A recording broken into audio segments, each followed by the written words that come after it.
Okay. Hi, everyone.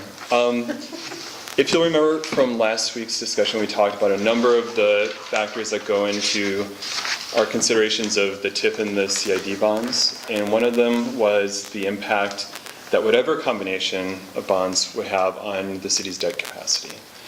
And why does debt capacity matter? Well, I want to make a really clear distinction that it's not so much a financial issue, it's not a matter of your credit rating, because you could actually be utilizing almost all of your debt capacity and still have a perfectly fine and very strong credit rating. Also, you could be utilizing all of your debt capacity and have no problem paying your bonds. It's really a question of statutory ability, because there are certain kinds of debt that count towards your debt capacity. And if you use up all your debt capacity on whatever purposes, and then 2 years later you want to do some new project for a new priority, you might be out of luck, right? You might not have the statutory ability to issue debt for that purpose. So, of course, we're always wanting to make sure we understand your debt from a financial perspective. But debt capacity is really about your legal ability to issue bonds for different things. And we want to make sure that with the Gateway Project, whatever combination of bonds you agree to doesn't screw up your ability to issue debt for other city priorities in the future, right? Because that would be a bad outcome. So let me just talk really quick about how this is calculated. On the first page, you'll actually see and serve in the upper left-hand corner the same calculation, but I've tried to spell out a little bit more here. And as many of you know, I never got beyond 3rd grade in terms of my printing ability, so bear with me. But your valuation that is part of the calculation for debt capacity is comprised of your property assessed value and the assessed value on vehicles, in both of which are part of Kansas state law for taxation. So Johnson County has already given you a value for fiscal 2013 for the property.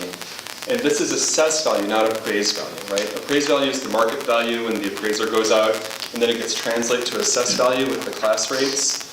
Like 11.5% on your house is the class rate. So anyways, this is the result of that, and it's about $115 million, okay? We don't have a precise number yet for 2013, right? But we're pretty sure it's going to be right around $11 million for vehicles, maybe a little bit more than that.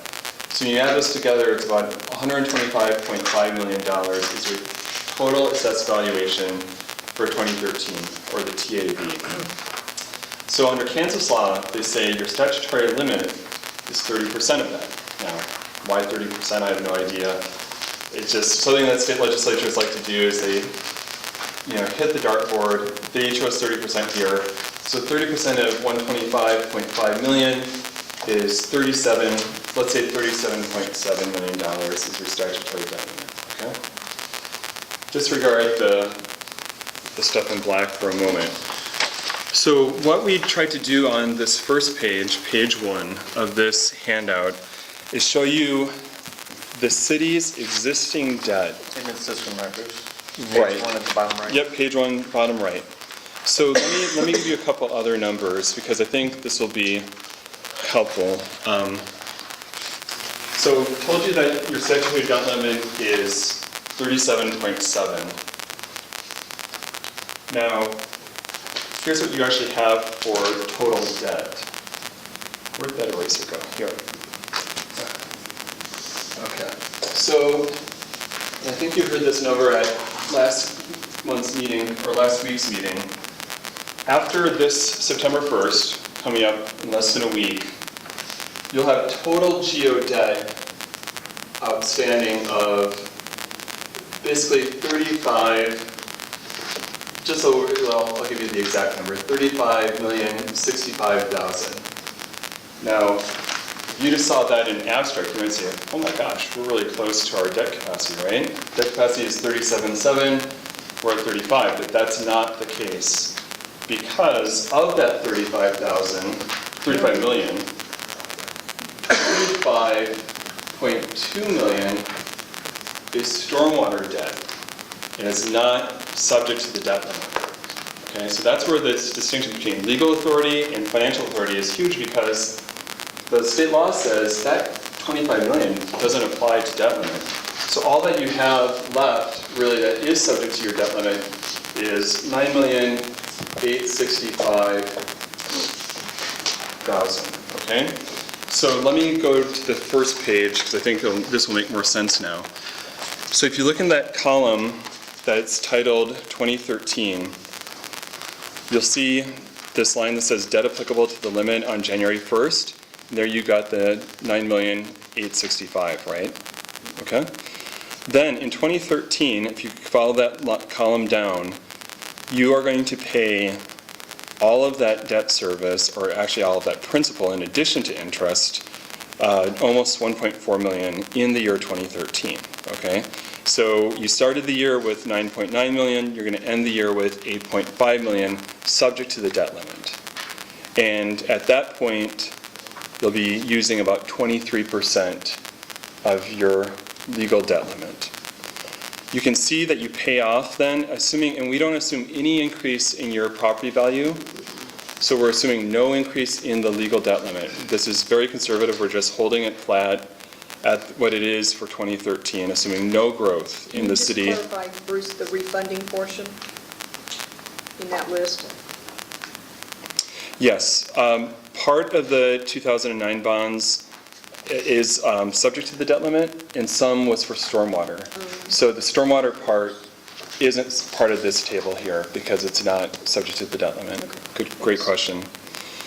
So basically, you can follow the pattern of this cash flow, and what this shows you is that with your existing debt, you pay off all of your debt that's subject to the debt limit within the next 10 years, 2013 through 2022.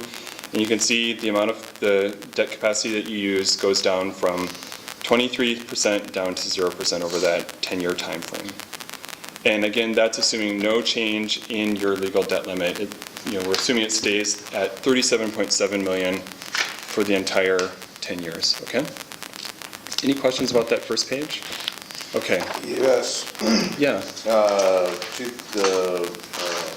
Debt 2007A Mission Pet Mart, Yes. was that purchase of their property for stormwater? Yes. Why would- Well, no, it was the new building, right? Right. So you bought the old building, you relocated Chad Owens, and basically financed that relocation, and PetMart is paying the debt service through the lease payments that they're making to the city. Okay, so they're, But even though it's really funky, right, in its own deal, that is subject to the debt limit. Even though it's being paid with the lease payments that you're getting from the PetMart. so PetMart's paying, well, like this year, they're paying us $70,000? And they're actually paying more than that because there's interest on that as well. Okay. I just needed some- Yep, no, I'm glad you mentioned. So basically, anything that's not stormwater essentially is the grab bag that's on this front page, okay? Now let's go to the second page, page 2, because as you know, outside of the gateway, you've got some other priorities that you may be tackling in the year 2013. Primarily, the possible acquisition of the street lights here in town from KCP&L for savings, and potentially a new pool if the voters approve the sales tax this fall. So what we wanted to do here is show how much of your debt capacity you'd be using if both of those projects happened. So just to give you the context, in the lower left-hand corner of page 2, you can see we're assuming $700,000 of debt for streetlights and 5.1 for the pool. This isn't a projection, it's just an illustration of the impact, okay, of adding that $5.8 million of debt that would be subject to the debt limit. So here, everything is the same, except we add then the streetlight bonds and the pool sales tax bonds, projected amortization of the principal there. You can see that, of course, because there's more debt outstanding at the end of 2013, you're at 37% consumption of your capacity. But then, over that same 10-year period, assuming you'd pay off both of those bonds over a 10-year period, and that I think is a reasonable expectation, you would still get to 0. because it is in sync with your other debt that's outstanding, okay? So still, okay, you're using more, but you're still under half, you're still under 40% utilization of your capacity. So then, what we'll want to be doing as we start looking at gateway options with you is we'll show you a third page then. We don't have that, but a third page that will, because, you know, we still need to know what RERC thinks about what kind of debt is actually supportable, and we're still working on the analysis of what they actually need, you know, to Amy's question of what kind of bonds make the most sense. But you'll see that kind of analysis for the impact on the debt capacity for the combination of GEO and SO.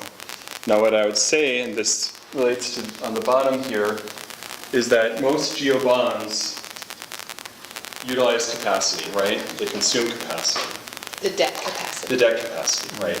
The exceptions are for stormwater and small amounts, and Gary mentioned this in his PowerPoint, small amounts of the TIF and CIB bonds are actually exempted out of the debt limit by state law.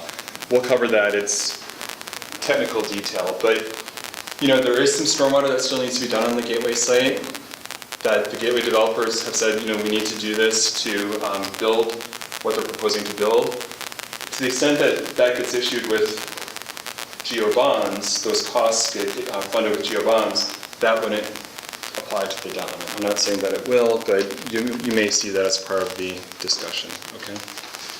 Is that money that we've already spent on the stormwater? Is that No, gonna be- no, this would be additional money that would be needed to fully prepare the site and build the infrastructure for the vertical development. And that would be our No, responsibility? it would be the developer's responsibility, but Jen, it could be a cost that might be funded with GEO bonds, if you guys saw fit to do that. So I just wanted to say that that would be something, if that came to pass, that would not be subject to the debt limit because it would be stormwater related. I know, it's crazy, right? They have these. Stormwater's a sensitive issue. Well, they have these rules in state law, and why they exempted out stormwater but not other stuff, it's just, I wanted to give you the context that there's some stuff that would not apply to the debt limit. And so you may be seeing that. The third page is the stormwater debt. So the 25 million, I thought it would be helpful for you guys to see how that gets paid off and when you can actually prepay that debt. Because even though this debt service goes through the year, is scheduled to go through the year 2029, you will have opportunities actually over the next 2 to 8 years to prepay that debt, you know, if circumstances warrant, and we would certainly be looking for opportunities to do that. So you're starting with the 25.2 million. You can see basically the same kind of amortization down to 0% left. But again, none of this applies to your debt limit. It's just a big part of your debt, and we'd be looking to, you know, to the extent, for instance, we're able to negotiate upfront cash as part of this project financing plan with the Gateway. We could be looking at opportunities to redeem some of this debt early. The 09 bonds are prepayable in 2014. The 2010 bonds are prepayable in 2017 and 2020.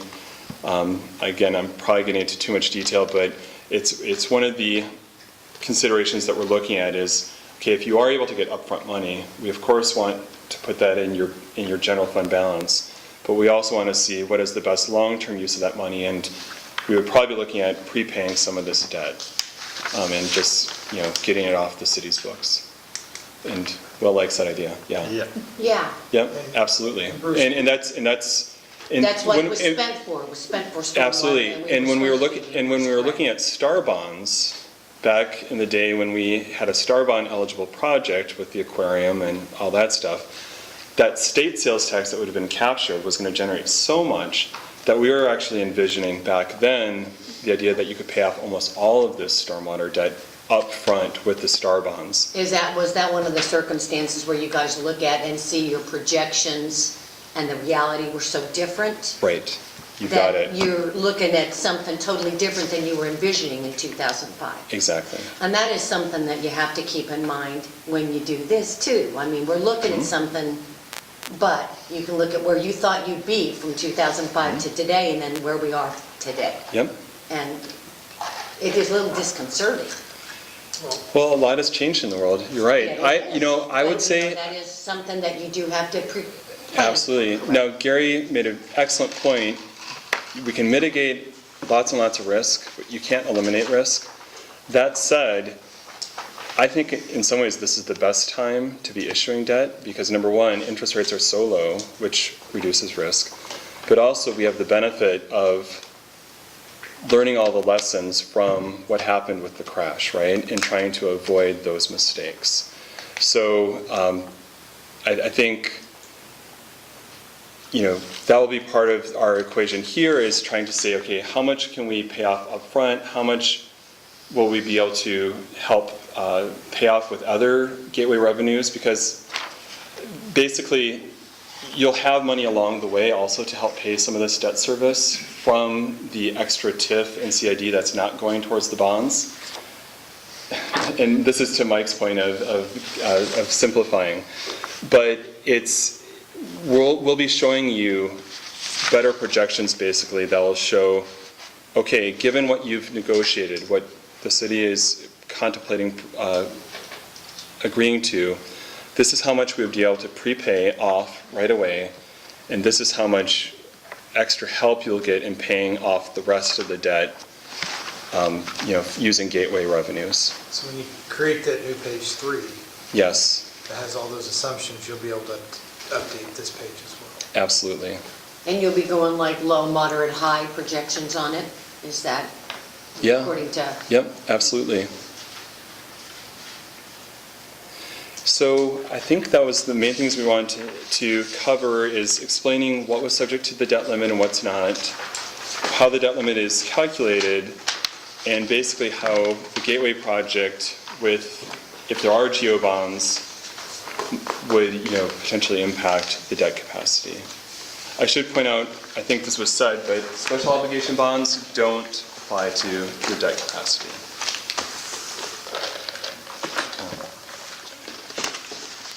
He has it in 1 minute.